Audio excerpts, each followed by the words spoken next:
Would you generally expect to see that significantly greater in a suicide case? Typically, quetiapines in suicide cases might be in the, close to 10,000 nanograms per milliliter. Usually people take handfuls of pills when they're trying to harm themselves and take their own life, and this is not consistent with that. She was prescribed every one of those drugs, and the prosecution knew it. Day 7 of Commonwealth versus Lindsay Clancy, Superior Court, Plymouth County, Massachusetts. The Honorable William Sullivan presiding. Assistant District Attorneys Jennifer Sprague and Shannon Buckingham for the Commonwealth. Attorney Kevin Rayington for the defense. And on this particular Wednesday morning, the Commonwealth called 3 witnesses back to back. A physician's assistant, a forensic toxicologist from the Massachusetts State Police Crime Lab, and an expert from one of the most respected independent toxicology laboratories in the country. By the time all 3 had stepped down from the stand, the picture they had painted together told a story the prosecution almost certainly did not intend to tell. Let's start from the beginning. The first witness of the day was Etan Negri. He's a physician's assistant, licensed in Massachusetts and New York. At the time of the events in question, he was working in the trauma burn surgical ICU at Brigham and Women's Hospital in Boston.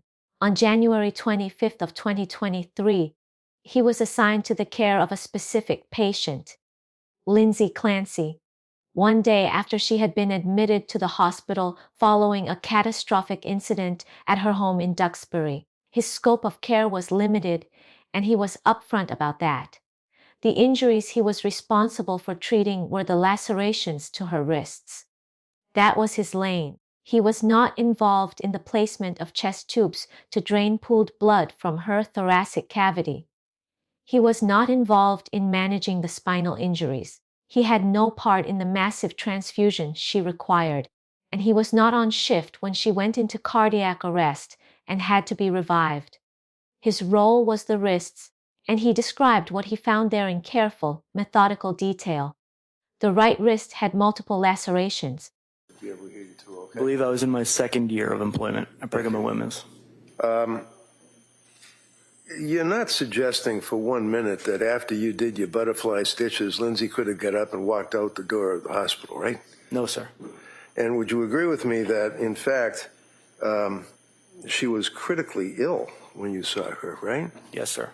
And she certainly wasn't critically ill from COVID or a flu or something like that, right?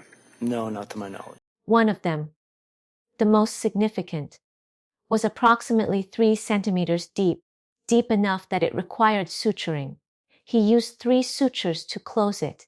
The remaining cuts on the right wrist were more superficial, treated with irrigation and steri strips. The left wrist had 1 primary laceration, about 2 centimeters deep, which required a single suture. Again, the surrounding cuts were handled with steri strips. Under direct examination from ADA Buckingham, photographs were admitted into evidence. Exhibits 201 through 204, showing both wrists with the sutures and strips in place.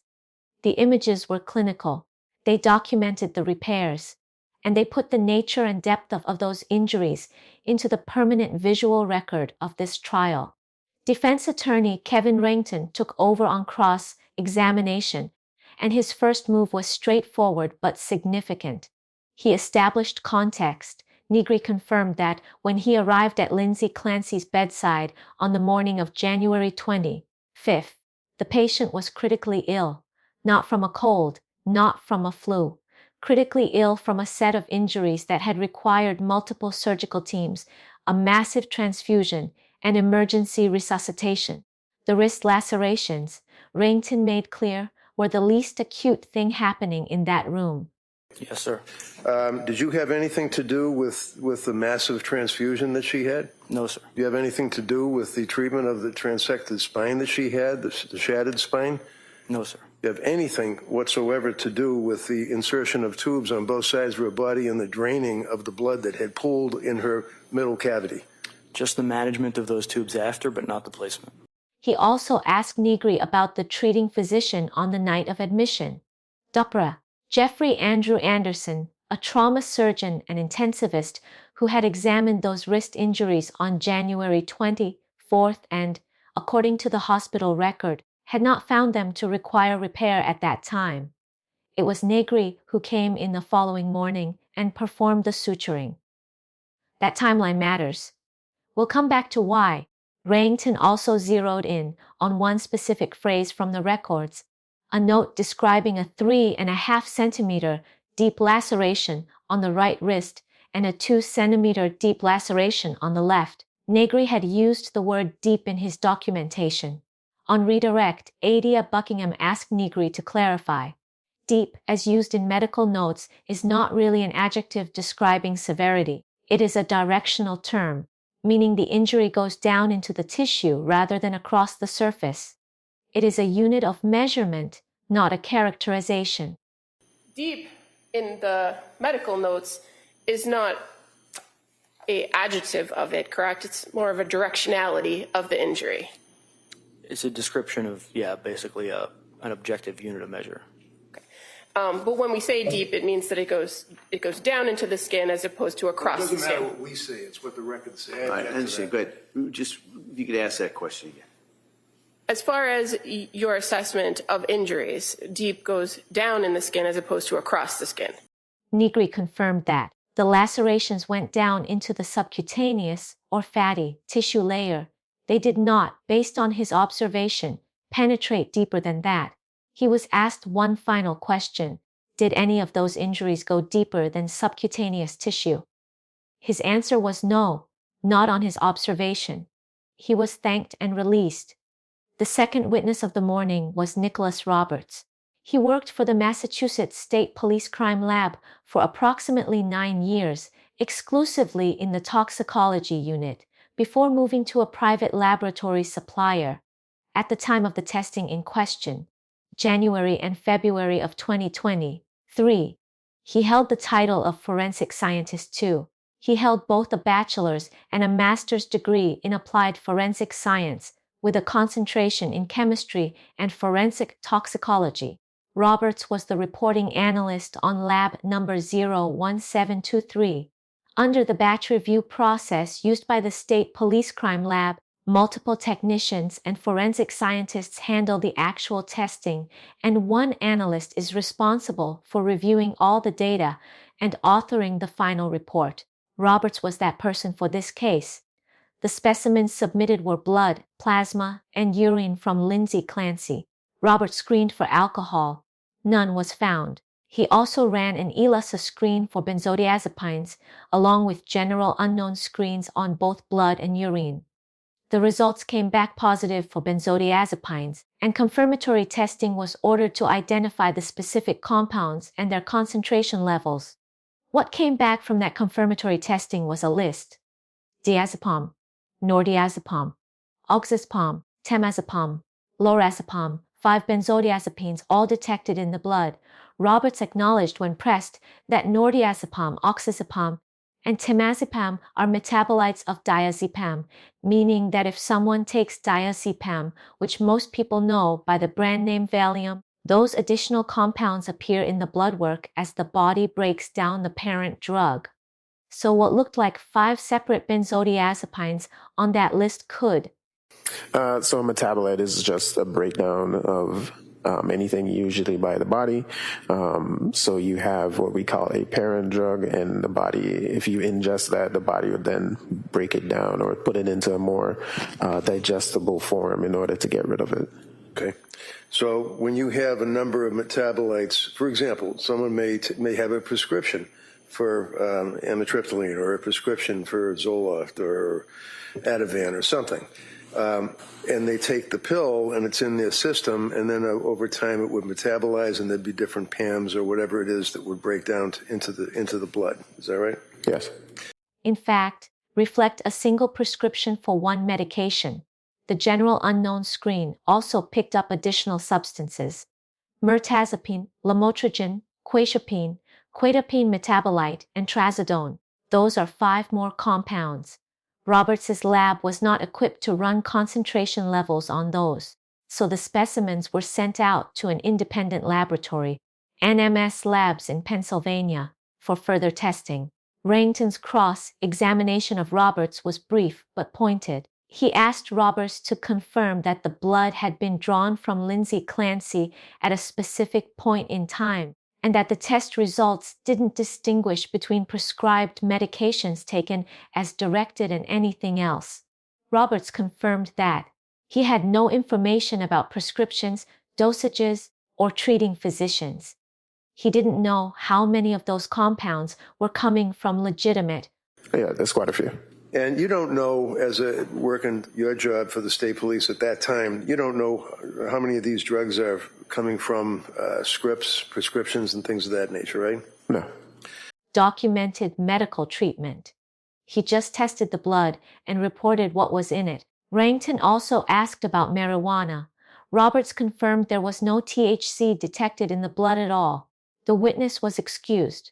The third witness of the morning was the one the prosecution almost certainly called to explain the toxicology data, and the one who ended up saying things the prosecution may not have fully anticipated. Dr. Justin Brower, Ph.D. in organic chemistry from the University of Nevada, former laboratory supervisor and forensic toxicologist for the North Carolina Office of the Chief Medical Examiner. At the time of this trial, a forensic toxicologist at NMS Laboratories in Horsham, Pennsylvania, the same laboratory that had been retained to run the additional concentration tests on Lindsay Clancy's blood. He handles these cases every day. He has done postmortem toxicology work across all 50 states, and he was called to the stand to walk the jury through what NMS found. The Plymouth County District Attorney's Office had submitted the blood specimens to NMS in April of 2023, more than 3 months after the initial hospital admission. They requested 4 specific compounds to be tested: lamotrigine, mirtazapine, quetiapine, and trazodone, not a full panel. Thank you. Dr. Brower, before we broke, we mentioned the term therapeutic concentration. You familiar with that term? Correct. What does that mean? It's the typical concentration that one would achieve when they're taking the medication or drug as indicated by their prescriber. And are you familiar with toxic concentrations or suicidal concentrations? I am. And what does that mean? Those are concentrations that could lead to adverse events and potentially death. For targeted drugs, Brower reviewed all the raw data, confirmed the concentrations, and authored the final toxicology report. Here is what NMS found.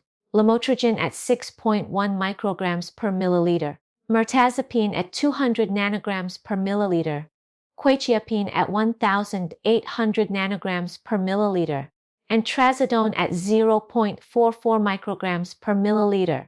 Adia Buckingham asked Brower to identify those drugs by their common names. Lamotrigine is Lamictal, an anti-seizure medication also used for bipolar disorder. Mirtazapine is Remeron, an antidepressant. Quetiapine is Seroquel, an antipsychotic, also frequently prescribed in low doses for sleep and insomnia. And trazodone is an antidepressant often prescribed as a sleep aid. Brower confirmed the categories. He confirmed the uses. And then Ada Buckingham asked the question she had been building toward. Were any of those concentration levels outside of therapeutic range? Brower's answer was measured and precise. 3 of the 4 were solidly within therapeutic concentration. The quetiapine, at 1,800 nanograms per milliliter, was elevated, a little higher than what you'd expect from a standard therapeutic dose. But elevated is not the same as toxic, and Brower made that distinction very carefully. He said that in suicide cases involving quetiapine, he would typically expect to see levels approaching 10,000 nanograms per milliliter. He said people who are trying to harm themselves with medication tend to take large quantities, handfuls of pills. What was present in Lindsay Clancy's blood was not consistent with that pattern. The quetiapine was roughly double a standard therapeutic dose, not in the toxic range, not in the lethal range. Elevated. That's the word he used. Then something important happened. Buckingham asked Brower whether he had been provided with any background information about the case when NMS received the specimens. He said no. He had known nothing about the circumstances until he and Buckingham spoke. He estimated a few weeks before trial. At that point, Brower offered something the jury needed to hear directly from the expert on the stand. He said you cannot do toxicology in a vacuum. Numbers on a page only tell part of the story. So I'm sorry. What are the things that are the unknowns for you when you're just looking at data? When we say that we can't do toxicology in a vacuum. You can't know everything about the case just by looking at numbers on the toxicology report and drugs on a toxicology report. You need other information to have an informed opinion. In the postmortem world, that would be the investigation itself, the history of the case, the scene findings, interviews with families and friends of the decedent. As well as autopsy findings as well. In a case like this where it's not a decedent and the person is alive, you still need to know some facts of the case, some sort of history of the case, like what happened. So just numbers on a page, you can just make very generalized types of opinions, such as that looks to be therapeutic, it looks to be high, it looks to be low, and then again, just the general effects on the drugs on people. To form a fully informed opinion about what a drug level means for a specific individual, a toxicologist needs context, the history of the case, the clinical presentation, the circumstances of the event, what the prosecution knew, and what Brower did not know at the time NMS ran its tests was that Lindsay Clancy had a documented psychiatric history, multiple treating physicians, and a complex medication regimen that had been actively managed in the months before January 24th of 2023. And in this particular instance, you were not provided any further information about the case or the investigation in order to make any more opinions about effects. I knew nothing about this case until we spoke, I think it was probably a few weeks ago. And as far as the information available to you, you only had the data from the specimen that was tested, correct? That is correct. Just these 4 drugs that were requested to be tested for. The DA's office submitted the specimens. Dr. Brower, so one of the things that you had mentioned is that you, and I think I would quote you, I would like not to give an opinion without basically the underlying facts. In other words, what you're saying is that the numbers alone do not tell the tale of what happened to a particular individual, right? Correct. They don't tell the entire story. Right. And you're, for NMS Laboratory, you were retained or working for the DA's office, these people here, right? The DA's office chose which 4 drugs to request concentration testing on, and the DA's office did not provide Dr. Brower with any clinical context. Rainton picked up exactly where that left off. He asked Brower directly. Nothing was preventing the prosecution from calling him up and telling him the underlying facts of the case was there, that the blood belonged to a woman who had suffered catastrophic injuries in an apparent attempt to end her own life. That was the submitting agency, correct. And they certainly were not constrained from picking up the phone and calling you and telling you that this is blood from a woman that threw herself out a window and tried to kill herself after cutting her wrists and her neck. They could have told you that, right? Well, overruled. It's possible that does happen in rare occasions in high-profile cases. Right. And so that would have been something, for example, the facts that you wanted to know, that you would have liked to have known to kind of round out your opinion about the actual level of the drugs in the blood that you examined, right? It's not necessary. Well, it's not necessary, but you did indicate that you would like to not give an opinion without the facts. That she had been under psychiatric care, that she had been prescribed these very medications by her doctors. That information was available. They just didn't share it. Brower confirmed it happens in high-profile cases. He confirmed that having that information would have allowed him to form a more complete opinion. And then Rainton walked through each compound one more time with a different question than the prosecution had asked. All right. Is that above therapeutic, below therapeutic, or therapeutic? It's right in the middle of the therapeutic range. So if somebody had a prescription, for example, for that narcotic or that drug, then they were taking the drug according to the recommended dose, right? And that's what it would appear to me if they were prescribed it, correct? How about the mirtazapine? The mirtazapine also looks to be probably used appropriately as prescribed. And you need a prescription for that, don't you? Yes, you need a prescription for all four of these drugs. Okay. Not whether the levels were high or low in isolation, but whether, if someone had a valid prescription for these drugs, the levels would be consistent with taking the medication as prescribed. For lamotrigine, right in the middle of the therapeutic range. That was Brower's answer, not slightly within range, right in the middle. For mirtazapine, also consistent with appropriate prescribed use. For quetiapine, elevated, yes, approximately double what you might expect, but not at a concentration Brower would consider toxic or lethal. And for trazodone, therapeutic, every one of those drugs requires a prescription. Brower confirmed that you cannot obtain any of them without a doctor authorizing their use. And when Wrangton asked whether the numbers alone could tell you anything about whether the person had a valid prescription, whether a doctor had ordered these medications.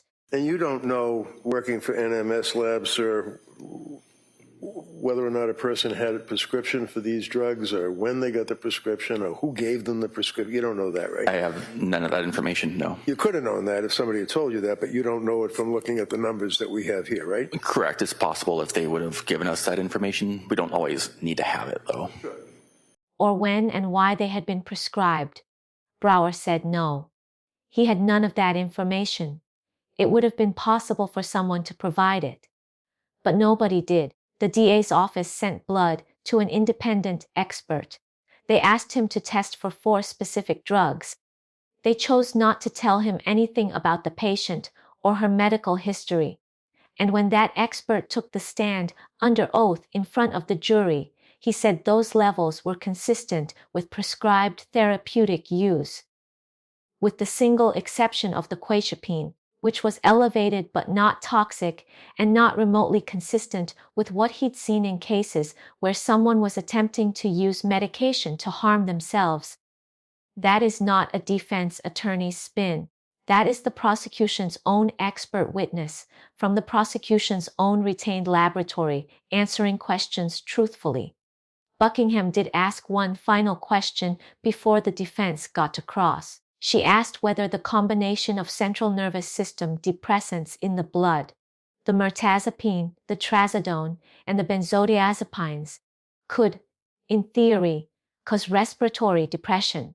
Brower said yes, in large combinations or at high concentrations, those compounds could reduce respiration rates. But then he added the qualifier the jury needed to hear. Based on the levels he observed in testing, he would not necessarily say that the person could have stopped breathing as a result of those concentrations alone. Without the clinical context, without knowing that someone had presented to an emergency room with labored breathing, for example. Correct. It's approximately maybe double what you might expect. So it's, when I say it's a little elevated, it's not in a concentration that I would consider to be necessarily toxic or lethal. Okay. He could not draw that bridge from the numbers. And then came the question about Narcan. The prosecution asked whether Narcan would have any effect on a person who had these drugs in their system. Brower's answer was unambiguous. Absolutely nothing. Narcan is an opioid reversal agent. It binds to opioid receptors. None of the drugs detected in Lindsay Clancy's blood work through opioid receptors. If Narcan was administered, and the record would later reflect that it would have done precisely nothing to counteract anything found in her system. Not because the drugs weren't there, but because Narcan was the wrong tool entirely. Okay. And finally, are you familiar with the drug Narcan? I am. And what kind of effect does the drug Narcan have on a person who has consumed these drugs, if any? Just these drugs that we've talked about here today? Yes. Absolutely nothing.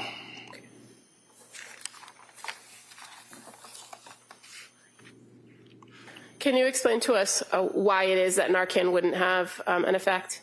Narcan is an opioid overdose reversal agent. It is an opioid antagonist.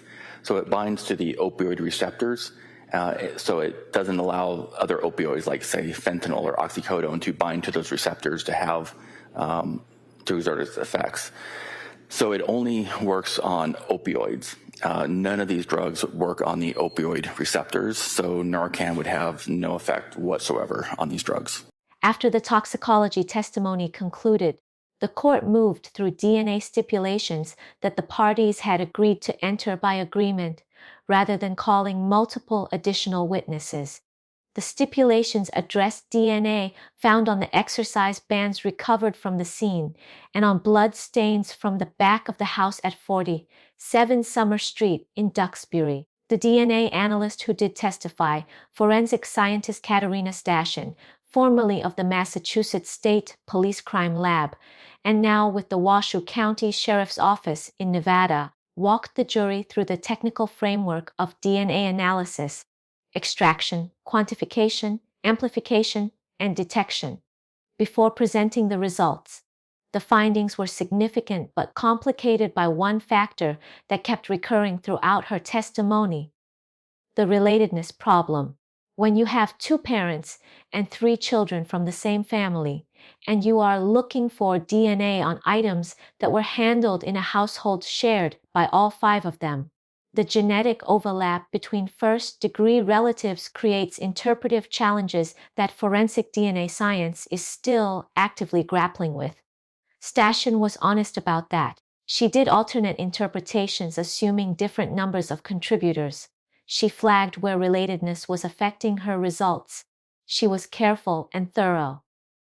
What she found, in broad strokes, was this. The yellow exercise band recovered from the basement contained a DNA mixture in which Dawson Clancy had the highest statistical support for inclusion as a contributor. In one analysis, the profile was 1.7 nonillion times more likely if it originated from Dawson Clancy and an unknown individual than from 2 unknown, unrelated individuals. The black exercise band showed a similar picture, with Cora Clancy having the highest likelihood ratio for inclusion on one sample. Swabs taken from blood stains on the back exterior of the house at 47 Summer Street showed DNA from a single contributor. And that contributor, to an extraordinarily high level of statistical certainty, was Lindsay Clancy. That last finding, 18 octillion times more likely to have originated from Lindsay Clancy than from an unknown unrelated individual, was from stain B on the back of the house. A second stain, stain D, produced a similar single contributor profile with Lindsay Clancy included at 96 trillion times more likely. A third stain from the same exterior wall did not yield enough data to be suitable for comparison. The court then heard from Elaine Rossi, who went by Laney with the Clancy family. She worked as a nanny for Lindsay and Patrick Clancy from the first week of September through early December of 2022. She came to them through a Facebook ad Lindsay had posted, looking for part-time childcare as she prepared to return to work as a labor and delivery nurse following the birth of her youngest child, Callan. Rossi spent 3 days a week at the house, generally from 8:30 or 9 in the morning to 1:30 in the afternoon, primarily caring for the baby. Her testimony was not dramatic. It was, in many ways, quietly devastating for the prosecution, not because of anything alarming she described, but because of how relentlessly ordinary and loving everything she described was. She talked about Lindsay's notebook. Every day there were detailed notes about Callan's feeding schedule, nap times, the exact size to cut the sweet potatoes. Rossi said she never found it overbearing. She found it appropriate. She said Lindsay was warm to her and appreciative of her work. They stayed in touch after Rossi was let go. Lindsay responded to her Christmas text. She watched Lindsay interact with all 3 children.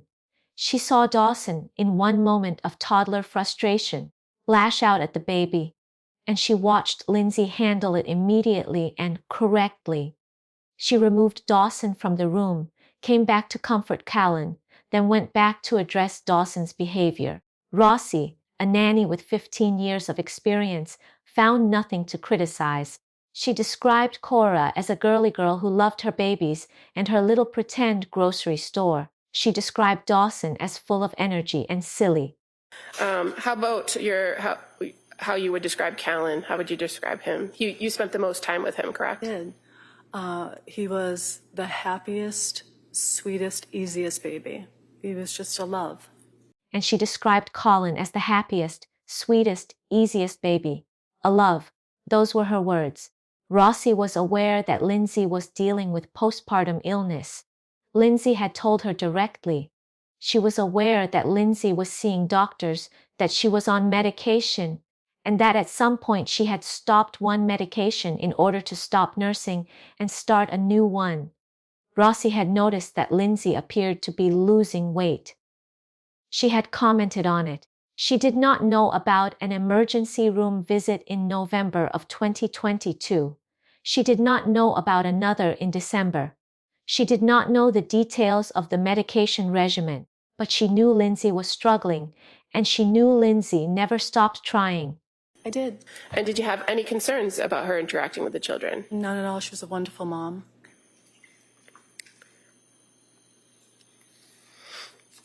Defense attorney Rayington asked her one question on cross-examination that landed cleanly in the room. He asked whether she had told state police troopers during an interview in March of 2023 that she loved Lindsay. Rossi paused. She said she didn't recall saying those exact words. Okay, did you? Do I love Lindsay? Yeah. I did love Lindsay, yes. And then, after a moment, she said, yes, she did love Lindsay. Adia Buckingham had one question on redirect. In all of their conversations across all those months, had Lindsay ever said anything about intrusive thoughts? About thoughts of harming herself? Rossi said no. That answer, delivered quietly and without hesitation, may have been what the prosecution was building toward all morning. It was the one thing in this long day of testimony that pointed unmistakably in their direction. No disclosure, no warning, nothing that would have put anyone on notice of what was coming. Just one question. In all that she told you about postpartum sleep and all that you observed in the house, did you ever have any conversations with her about intrusive thoughts or thoughts of harming herself? No. Thank you. Okay. Anything on that? No. All right, you may step down. But here's what the rest of the day had already established. A woman with a documented psychiatric history, a woman who had been prescribed, legally, by her doctors, multiple medications for sleep, for mood stabilization, for depression, for anxiety. A woman whose blood, when tested by the prosecution's own expert from the prosecution's own retained laboratory, showed drug levels consistent with taking those medications as prescribed. A woman whose single elevated drug level, the quetiapine, was still, according to that same expert, nowhere near the range associated with intentional overdose. A woman whose treating physician the night she was admitted did not even find her wrist injuries serious enough to require immediate repair. The prosecution's toxicology expert said he would prefer not to give an opinion without all the facts. He said the numbers alone don't tell the full story. He said he knew nothing about this case until a few weeks before trial, when the DA's office finally called him. They had the facts the whole time. Court recessed for the afternoon at the close of Elaine Rossi's testimony.